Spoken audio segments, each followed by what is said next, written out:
Alors, Lynn, Bonjour. bonjour. Racontez-nous ce qui s'est passé pour votre maman, donc récemment. La manière que ça s'est passé, c'est qu'un homme, un Québécois, la voix, il a interpellé ma mère à 11 h le matin et il a nommé son nom, un numéro de matricule. Il s'est dit inspecteur de la GRC. Il a nommé le nom de ma mère, son adresse. Il a dit que dans les 40 minutes, il voulait qu'il règle la situation. Lui, il était inspecteur de la GRC qui était en lien avec la Banque nationale. Il dit à ma mère qu'elle avait un numéro de dossier. Donc il nomme... Il nomme un numéro de dossier. Il y a un problème, mais il nomme pas le problème, mais il dit que c'est avec la banque. Il dit, vous êtes victime de fraude. D'accord. Il dit, vous êtes sous enquête. Il y a beaucoup d'éléments que le monsieur dit qu'il y a. Et puis, il dit, il faut aller régler ça à la banque. Il dit, il va y avoir des frais parce qu'il dit, ceci est bien confidentiel. Il dit, c'est entre vous et moi pour qu'on règle ça parce que si on ne règle pas la situation, il va y avoir un dossier au criminel. La GRC puis la police va débarquer. Fait que ma mère est déstabilisée, la peur, la crainte, les jambes molles. Une voix forte d'homme qui est autoritaire. Dans un rôle aussi de force, un policier de la GRC. On l'écoute, hein? Autoritaire. Et il dit, il a son nom, son adresse, puis il dit qu'il va passer dans le 40 minutes. Puis il y a quelqu'un qui se présente. Donc, c'est déstabilisant, là. Ça a l'air... Jusque-là, ça a l'air vrai, ça a l'air très sérieux. Oui. C'est un peu affolant. Puis là, qu'est-ce qu'il dit à ma mère? Il arrive, là, 40 minutes plus tard, à son domicile. Oui. D'accord. Puis, il dit qu'il envoie quelqu'un. C'est pas la même personne. Il dit, la personne que je vais envoyer, il dit, soit que je vous colle un taxi ou bien vous allez descendre avec le gars. Parce que là, il dit, il faut aller vérifier des choses à la banque. Il dit, il va y avoir un montant de 5 000 qu'il va falloir verser pour tout arranger la situation, pour ne pas avoir de dossier criminel, pour garder la situation correcte. Là, puis là, après ça, il ferme la ligne. Il y a quelqu'un qui se présente. Ma mère est toute déstabilisée.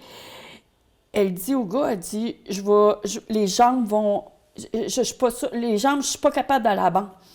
Elle est toute énervée, mais elle ne vous a pas contacté non plus parce que... c'est confidentiel. On lui a dit c'est confidentiel. Alors, elle, sur le coup de l'émotion, elle est figée. Alors, elle écoute les consignes de ce monsieur. Alors, on lui dit il faut qu'elle aille à la banque. Elle ne peut pas. Le monsieur dit avez-vous une carte de débit? Il dit avec ça, on va pouvoir vérifier vos données, prendre les sous qui sont nécessaires pour le dossier. Fait que ma mère lui remet sa carte de débit avec le numéro du NIP. Et puis, le monsieur quitte. Là, après, elle m'appelle. Elle me dit, Lynn, j'ai été victime de fraude. Il y a un monsieur, avec des inspecteurs, là, il y a un monsieur qui va vérifier à la banque. Elle est encore dans son... Elle est persuadée que c'est vrai, là, que que c'est pas... Ce qui vient de lui arriver, c'est pas ça, la fraude, qu'il y a eu une fraude. Oui. Alors, elle vous appelle et c'est là que vous avez... Moi, je dis... Puis qu'est-ce qui se passe? Fait que là, j'ai donné ma carte. Moi, là, ça a fait comme non. Là, j'ai raccroché, j'ai appelé la banque immédiatement. Vous avez allumé c'est votre mère là, qui est en train de se faire joindre. Puis là, j'appelle à la banque, puis là, j'ai dit, prenez toutes les informations, arrêtez la carte. J'ai dit, il y a quelqu'un qui est passé chez nous chercher la carte. Il va vider le compte. Et qu'est-ce qui était arrivé à ce moment-là? On parle de... 15 minutes. 15 minutes? Il y a un 15 minutes qui s'est écoulé parce qu'il a réussi à sortir 1 000 $ au guichet. Et puis, il était au Dollarama à côté. Puis, il a sorti des cartes Visa prépayées de 500 $. Des cartes pour un montant de 1 500. D'accord. Donc, ça s'ajoute au premier 1 000 $ retirés. Dans 15 minutes. OK. Fait que qu'est-ce qu'il aurait fait après? T'sais? Fait que là, la carte est bloquée. Vous avez agi très rapidement. Mais malgré tout ça, ils ont dérobé quand même beaucoup d'argent. Énormément. Puis, moi, j'ai appelé la police pour leur dire, ma mère, parce que ma mère, j'essayais de la rappeler, puis elle ne répondait pas. Mais la banque, elle essayait de téléphoner, elle parlait à ma mère pour dire, là, vous avez passé plusieurs fois en ligne des montants, est-ce que c'est vous? Puis là, ma mère, elle disait non, Fait que là, elle attendait pour parler à quelqu'un en ligne. Fait que, tu sais, c'est dans les 15 minutes, là, tout s'est brassé, là. Et quand est-ce que vous reparlez à votre mère pour lui dire, ben, maman, c'est une fraude là, qui vient de t'arriver, c'était pas ce qu'il t'a dit, c'est lui la fraude, là. Moi, j'arrête à la banque.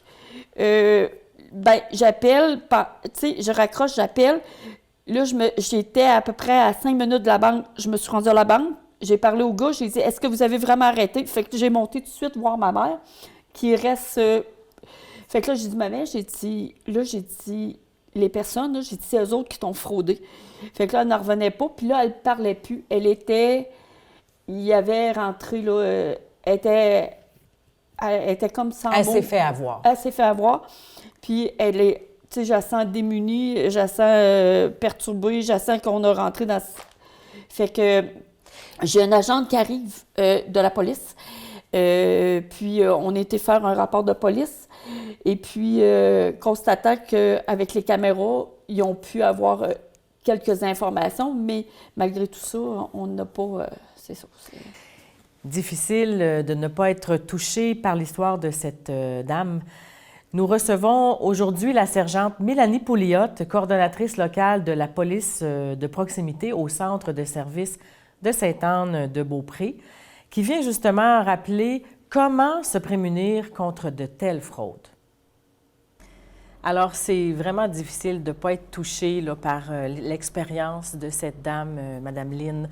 Donc, à cet effet-là, on a invité la sergente Mélanie Pouliot de la Sûreté du Québec. Bonjour, Mme Pouliot. Bonjour. Donc, sergente Pouliot, qui est coordonnatrice locale de la police de proximité au centre de services de la MRC, ici, qui est situé à Sainte-Anne-de-Beaupré, justement. Donc, on va discuter justement de comment on peut se prémunir de telles fraudes, quels sont les bons réflexes à adopter. Moi, je me sentais démunie vis-à-vis de Mme Lynn pour la rassurer, lui dire comment elle aurait dû agir. Mais donc, vous connaissez bien ça, vous en parlez, vous avez des conférences. Comment on se prémunit? Les bons réflexes à avoir. Tout d'abord, j'aimerais féliciter Mme Lynn d'être venue vous voir parce que les gens, souvent, ont honte de ce qui est arrivé et sont gênés. Et ils ne veulent pas dénoncer comme tel. Donc, c'est un très bon réflexe d'en discuter pour qu'on puisse arriver à faire en sorte que ça s'arrête et que les gens ne se fassent pas prendre. La fraude dans laquelle Mme Lynn a été prise, c'est la fraude faux-représentant. Donc, c'est quelqu'un qui se fait passer pour une autre personne. Ici, c'est un policier de la GRC qui dit à la personne que son compte a été fraudé ou qu'il est arrivé un problème, peu importe lequel, et lui dit qu'il va l'aider. Il veut lui offrir des solutions. Et la solution, c'est de l'accompagner soit à la caisse, soit à la banque, et de voir ses cartes, son NIP, pour procéder à des transactions qui vont pouvoir régler la situation. Tout d'abord, il faut comprendre que ce soit un représentant d'une caisse, d'une banque ou de la police, on n'utilise jamais ces méthodes-là pour contacter les gens qui sont victimes de fraude. Donc, jamais, aucune façon, on va vous appeler pour vous dire que vous avez été victime de fraude, puis de vous offrir de vous accompagner à la banque, à la caisse, ou d'avoir un représentant qui va passer vous voir. On ne fera jamais ça. Si toutefois on a à passer chez vous, on va être clairement identifié.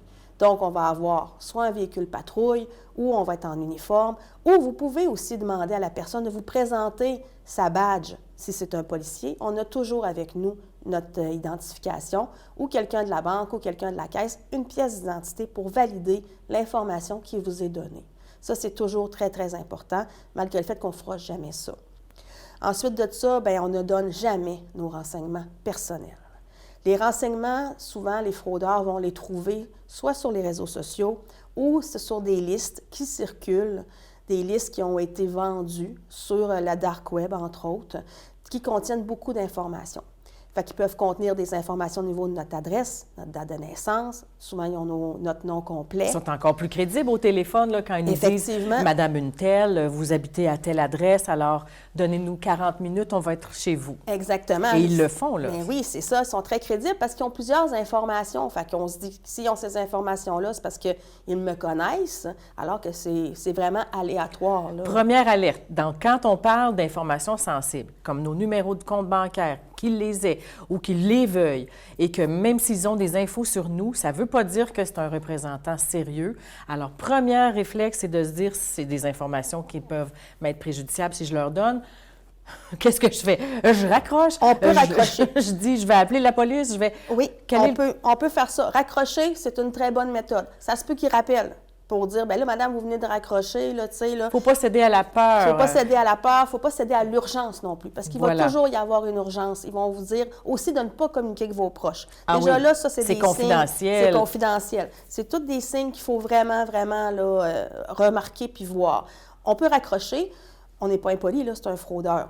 Il faut savoir là, que... Puis si c'est pas un fraudeur, il y aura moyen de... Mais on se donne du temps, On se donne du temps, pour appeler exactement. soit un proche. Oui. Le Bureau de la Sûreté du Québec, on va donner le numéro à l'écran tout à l'heure, Oui. là, mais vous pouvez le nommer haut et fort. Notez ça à la maison. Si vous avez un doute sur un appel téléphonique, premier réflexe, raccrochez. Vous ne vous ferez pas chicaner. C'est ça. Vous raccrochez, appelez un proche, c'est très important. On peut appeler à son institution financière aussi. Exact. Parce que là, eux, sous le prétexte que notre institution financière, il y a eu un problème. Exact. Donc, on peut vérifier. On peut vérifier, effectivement. Il n'y a pas d'urgence. Si on a été réellement fraudé, bien, en fait, l'institution financière va possiblement procéder à des ajustements où il y a peut-être moyen d'avoir un remboursement parce que ce n'est pas vous qui allez avoir donné vos informations. Ça peut arriver là, pour X raisons. Exact. Mais il ne faut pas donner nos informations personnelles à aucun moment. Puis, il ne faut pas non plus penser qu'on est ciblé personnellement par la fraude. Les fraudeurs, dans le fond, eux, ce qu'ils font, c'est qu'ils vont un peu à la pêche. Donc, ils vont s'essayer. Peut-être que la dame qui a été appelée cette journée-là, c'était peut-être la 100e personne qui a été appelée, mais il y en a 99 autres qui ont soit pas répondu, raccroché, tout ça. Puis elle, bien, malheureusement, elle a été fraudée parce qu'elle a répondu. Puis le stratagème est tellement bien monté que ça fait en sorte qu'on y croit parce que c'est crédible. La façon que c'est apporté, c'est crédible. Si on a des objections, ils vont trouver la réponse à notre objection. Donc, il faut vraiment savoir que ces gens-là sont très préparés. Donc, on appelle ça le crime organisé. C'est ça. C'est pas pour rien. C'est ça. Ils savent extrêmement bien s'y prendre pour nous convaincre ou nous amener dans notre vulnérabilité. Exactement, puis créer un doute aussi. Oui. Puis ils vont nous mettre dans l'urgence. Fait que là, déjà là, on fait « Oh mon Dieu, c'est urgent ». Souvent aussi, ils vont appeler à des heures comme le dîner ou le souper. Un moment où on est plus fragile, on est peut-être en train de faire quelque chose ou, tu sais, si on a, tu sais, un passe-temps, on est pressé pour s'en aller. Fait que, tu sais, souvent, c'est ces moments-là qu'ils vont privilégier. Fait qu'ils vont essayer là, d'appeler au moment où on est plus vulnérable. Ça peut arriver. Mais vraiment, là, ils sont très, très bien organisés. Puis, ils travaillent dans des secteurs aussi. Comme là, cette dame-là, cette journée-là, c'était le secteur de sa résidence qui était... Il y a eu plusieurs fraudes d'ailleurs. Exactement. Dans les institutions bancaires, dans les semaines, jours, dans la même période. Exactement. Donc, c'est bien signe que c'est un groupe. C'est pas personnel, comme vous l'avez dit. Donc, il ne faut pas non plus se sentir comme s'ils avaient tout sur nous non plus. C'est ça. On est de passage dans leur liste Oui. et qu'ils vont passer au suivant si ça ne fonctionne pas avec nous, malheureusement. Puis les chances que ça recommence avec vous sont faibles. On n'a pas souvent vu des gens à qui c'est arrivé une deuxième fois. Ça pourrait être un autre type de fraude qui pourrait arriver, mais la même, c'est moins courant. Parce qu'il y a plusieurs types de fraude. Il y a la fraude grands-parents, la fraude amoureuse. Il y en a un paquet de types de fraude. Mais quand la fraude faux représentant est faite, c'est rare que les gens sont rappelés une deuxième fois, là, parce qu'ils savent bien que ça va se parler, que nous, on va être mis au courant un moment donné, puis que là, ça ne marchera plus. Fait que souvent, ça va être dans un secteur, ça fonctionne moins bien. Ils vont arrêter dans ce secteur donné-là. Ils vont aller dans un autre secteur pour revenir plus tard, alors que là, la poussière est retombée, que les gens sont moins méfiants. Donc là, oups, on va recommencer. Fait que c'est cyclique, dans le fond, dans les endroits où ils vont. Fait que c'est très important de dénoncer. Nous, on le dit, si vous êtes fait frauder, si vous avez un doute, appelez-nous, appelez vos proches pour valider avec eux, pour aller chercher de l'aide aussi là-dedans, parce que ça peut devenir extrêmement difficile pour la victime là-dedans. Là. Des fois, il y a une perte monétaire qui peut être très importante, mais il y a aussi souvent la perte du sentiment de confiance qu'on a. Puis ça peut arriver vis-à-vis les autorités, parce qu'ils se font passer pour des policiers, puis ça peut arriver vis-à-vis de nos institutions financières aussi. Donc, c'est très important de garder en tête de dénoncer pour éventuellement que ça n'arrive pas à d'autres. Si rapidement on dénonce, comme la dame, elle avait 40 minutes entre le délai au moment où ils ont appelé, puis le moment où ils sont passés à sa résidence. Si dans ce 40 minutes-là, elle nous téléphone, bien, nous, à ce moment-là, on peut peut-être mettre en place des mécanismes pour faire une surveillance, pour essayer de voir si on est capable d'attraper ces gens-là. D'être présent. D'être présent dans le secteur, effectivement, parce que là, on aurait peut-être 1, 2, 3... Si 3 personnes nous appellent pour nous dire qu'ils ont tous été contactés, avec un délai de 40 minutes, ça nous permet de... OK, on se place, puis on va peut-être être bon pour faire des arrestations là-dedans.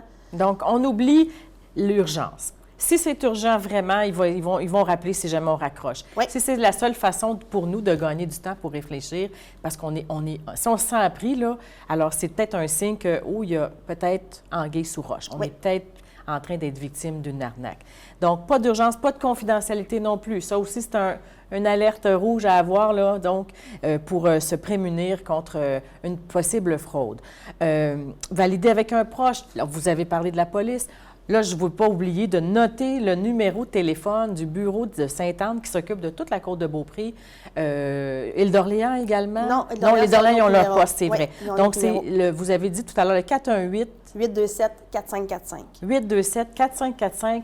Vous pouvez appeler donc le poste qui est ici à Sainte-Anne-de-Beaupré pour dire ce qui est en train de vous arriver, pour avoir peut-être de l'aide pour la suite, si jamais vous êtes démuni ou ça vous a pris de court, puis là, vous êtes figé, vous ne savez plus quoi faire. Sergent Pouliot, merci beaucoup d'être venu nous parler de ça aujourd'hui. Je pense que ça va rassurer beaucoup de personnes et qu'on va développer les bons réflexes sur la côte de Beaupré, de ne pas se laisser avoir par ces organisations criminelles-là. Moi, j'aime bien le raccrocher puis réfléchir après.